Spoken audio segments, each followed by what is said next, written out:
Welcome everybody, I'm Andrea Miller and I'm a registered dietitian and diabetes educator here at Community Hospitals and Wellness Centers in Bryan. And I'd like to welcome our live audience and viewers at home to Live It, Have a Rice Day. So as the title alludes, we are going to be using some different kinds of rice today. And we're not talking about, the white rice that everybody loves, but hopefully you learn to love some new things today to expand your palate a little bit and add some variety to your diet.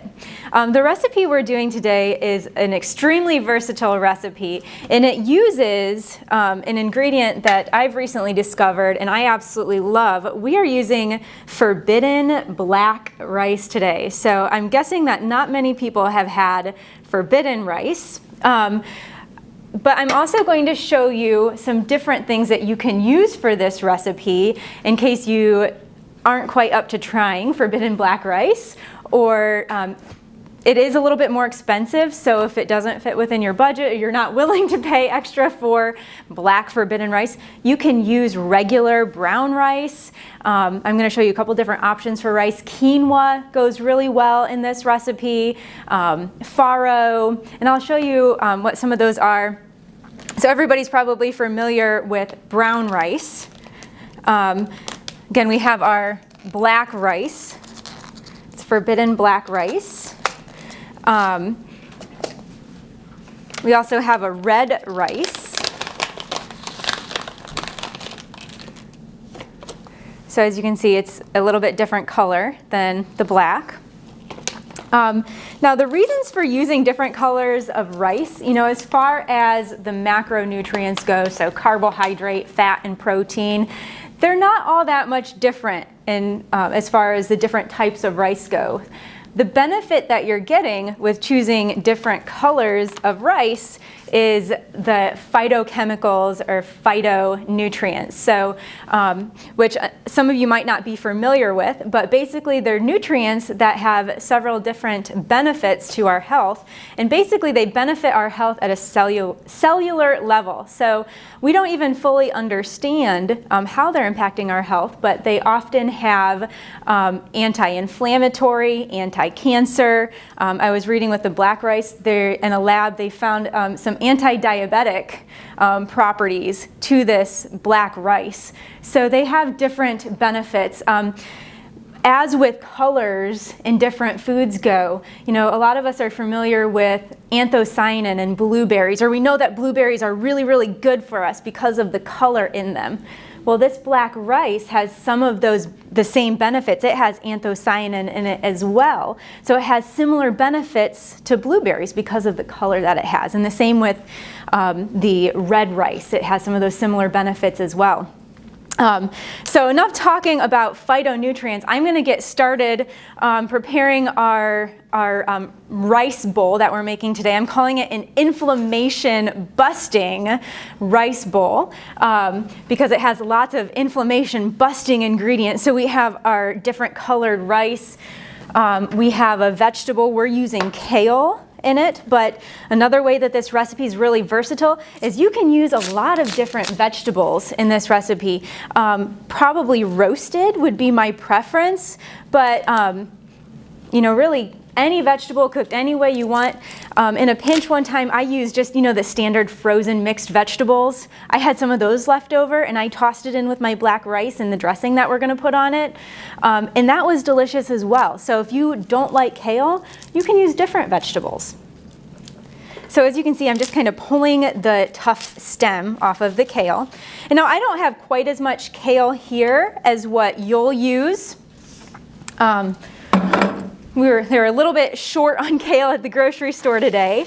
I already have some prepared for our main dish, but basically you just kind of roughly pull the stem off, roughly chop the kale, and I would get a big bunch of it because extra vegetables never hurt anybody. And I like lots of vegetables in this dish. So I would get a roasting tray like this, and I would pile the kale on as much as you can pile on that roasting tray. There's no really exact measurement for the amount of kale to use in this recipe. So again, I don't have quite enough here, but I just wanted to demonstrate what you're gonna do. You chop it and then grab your olive oil, and I'm gonna grab some salt and pepper too. I just wanted to demonstrate what I do. I actually make this type of kale a lot. I'll make it as a side dish.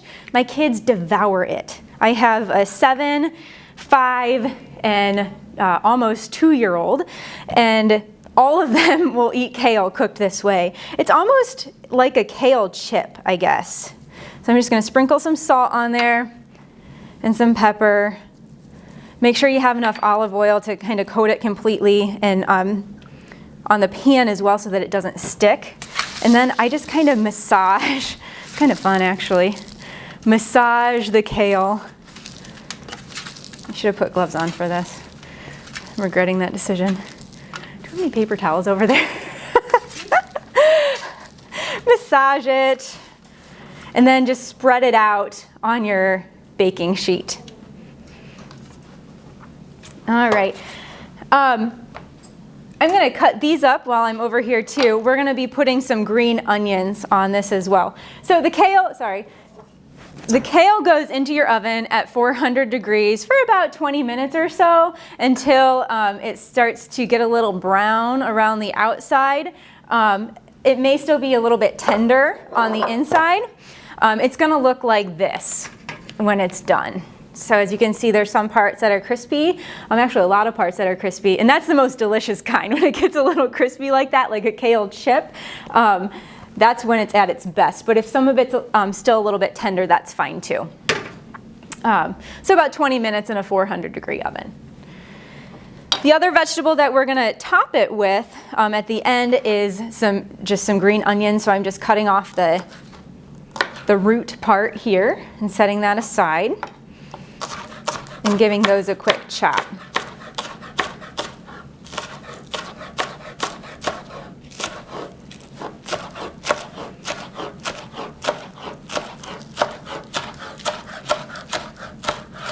And these are going to go on at the very end, so we'll set those aside.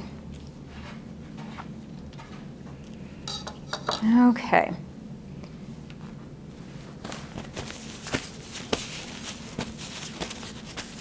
So these are some steps that you can do ahead of time. You can cook the black rice ahead of time. I love this recipe for breakfast, but honestly, I'm not going to spend a half an hour cooking black rice in the morning before breakfast, and I'm not going to be roasting kale, in the morning before breakfast. So if you're planning on this recipe for a breakfast meal, I would do these steps ahead of time. So, for the rice, it does take about 30 minutes to cook. It's more along the lines of a brown rice than a white rice, so it takes a little bit longer, and it's a 2 parts water to 1 part rice ratio, just like a typical brown rice. And again, you can do that ahead of time and then reheat it when you're ready to use it. The kale you can roast ahead of time too. I would say about a day ahead of time. You can roast that, or whatever vegetable you decide to use in this dish. I was thinking, since Halloween is coming up, like an orange vegetable would be really fun with a black rice. And you could, if you're trying to get your kids to eat it, or even your, picky husbands, you could call it like spooky, inflammation busting breakfast bowl with the orange and the black together. It'd be fun. Again, I have young kids, so I try to, make things fun in the kitchen. So now we're going to get started with our dressing. This is another thing that you can do ahead of time.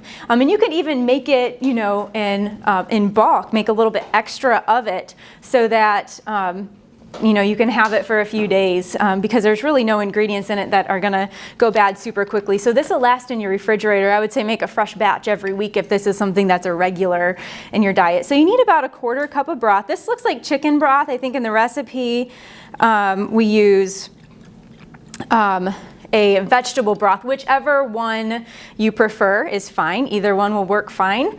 And it's just going to add some extra flavor and some moisture. It's basically, we're making a dressing here. I'm going to use a 1/2 teaspoon of garlic powder. You can use fresh garlic here too if you want. I like the garlic powder because we're not cooking it. And sometimes like raw garlic, while it is better for you to eat raw garlic, sometimes, you know, it kind of, the flavor kind of lingers a little bit too long. And sometimes it can upset your stomach a little bit more if it is raw. So the garlic powder in this recipe works really well. I'm just gonna scrape it and make sure we got all of that out. And then for some inflammation busting ingredients, turmeric has a reputation for being a very anti-inflammatory spice. We've featured turmeric before on Live It. And you know, a lot of people take turmeric pills in supplement form, and there's evidence that it can help to relieve pain. And again, inflammation is another one of them. I'm using a full teaspoon of that.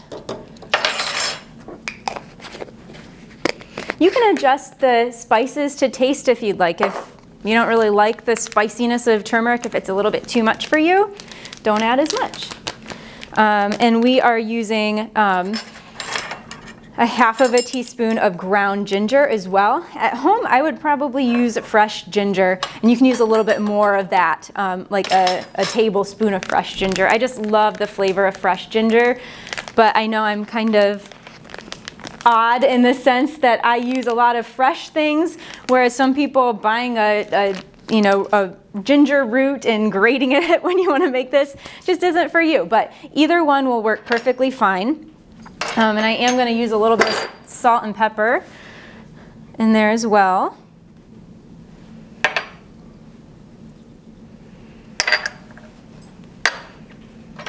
And I'm just going to kind of whisk it all together with the fork.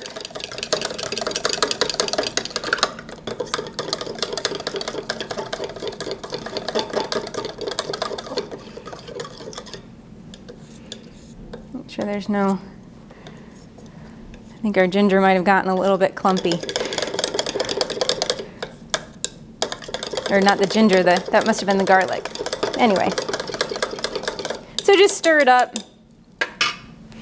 Be careful with the turmeric. It is very, very yellow, and it will stain. So you can see, so I just wiped it off, and you can see I just spilled a little bit. Look how yellow. A lot of people historically would use turmeric not so much for health benefits, but they use it as a food dye. And they still do that because it's a very, very colorful spice. All right, I'm going to set this over here now as well. I'm going to get started with our protein for this recipe because it is a full meal in a bowl, so it's a common trend in nutrition to do bowls. And everybody wants to do the bowl type of thing where you have a grain and a vegetable and some type of protein in there as well. So I'm going to just put a little bit of olive oil in my pan. Now really, so I'm using an egg here. It's kind of a breakfast bowl, but you could top this with different proteins as well. You know, it could be a side dish. The rice with the kale and the dressing could be a side dish for like a fish or a chicken. If you wanted to keep with the bowl theme, you could put some like diced up leftover chicken on it. So again, just extremely versatile here. Okay. I'm going to put on gloves for this, since I'm going to be cracking a raw egg here.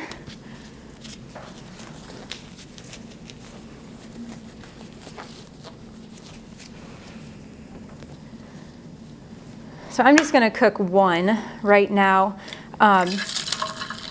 I would say that this recipe makes approximately 4 servings total, and I would do, you know, 1 egg, or if you're super hungry and it's a dinner time, you know, you could do 2 eggs, you know, for a serving. However many eggs you want for a serving, you know, you can do. But I'm just going to do 1 egg for our serving. You can really cook the egg any way you like. If you're not a runny yolk person, you can cook it all the way through. I like, you know, everything pretty well set, but maybe just a little bit runny. You could even really put a hard-boiled egg with this as well if you're looking for something quick and easy to do, you know, on a work morning, something healthy. So something that I like to do, I like to actually cover it for just a couple of seconds just to kind of help the top cook. Our heat here sometimes gets difficult to maintain. So I'm going to get started. I'm going to keep an eye on my egg, but I'm going to get started mixing up everything as well. Put on some gloves for this. So this is a really simple part, and this is what you would do the morning you're going to serve it. And you have a couple different options here. I'm going to mix everything together all at once, but you could just mix together a single portion of it. So take out the amount of rice you want, take out the vegetables that you want, and pour just a little bit of dressing over it, mix it together just for a single serving. Either way is fine. But since we're going to be sampling this today, I have so it's basically 2 cups worth of cooked rice, which would be 1 cup raw. It pretty much doubles in size when you cook it. Still warm and steaming. I'm just throwing that into a bowl and throwing my kale. It's nice and crispy. That's going to be delicious. Whew. Super, super crispy. It's going to be like you're eating chips for breakfast. So I'm just kind of stirring that all together.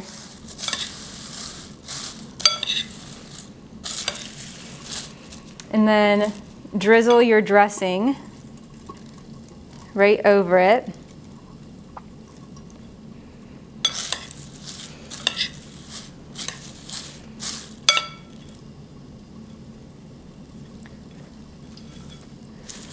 Lots of turmeric in there. Checking on my egg, looking good.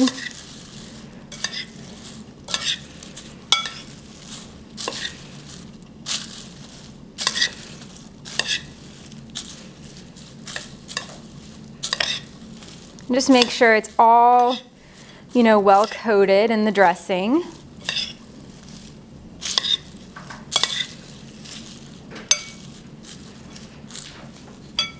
Okay, and then, so you can take your serving bowl then and just spoon however much you want into your bowl. Since we're going to be sampling that, I'm just going to spoon a tiny bit in. You could either put the onions in directly into here, which actually I'm going to do. I'm going to save a couple for myself and stir them around, or you can use it as like a topping at the end. Looks like it's almost done there.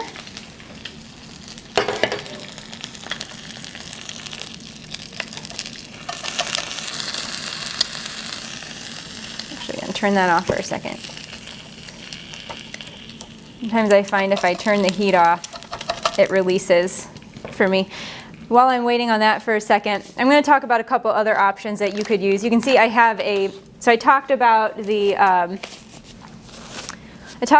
red rice. I talked about the black rice as far as the different phytonutrients or phytochemicals go.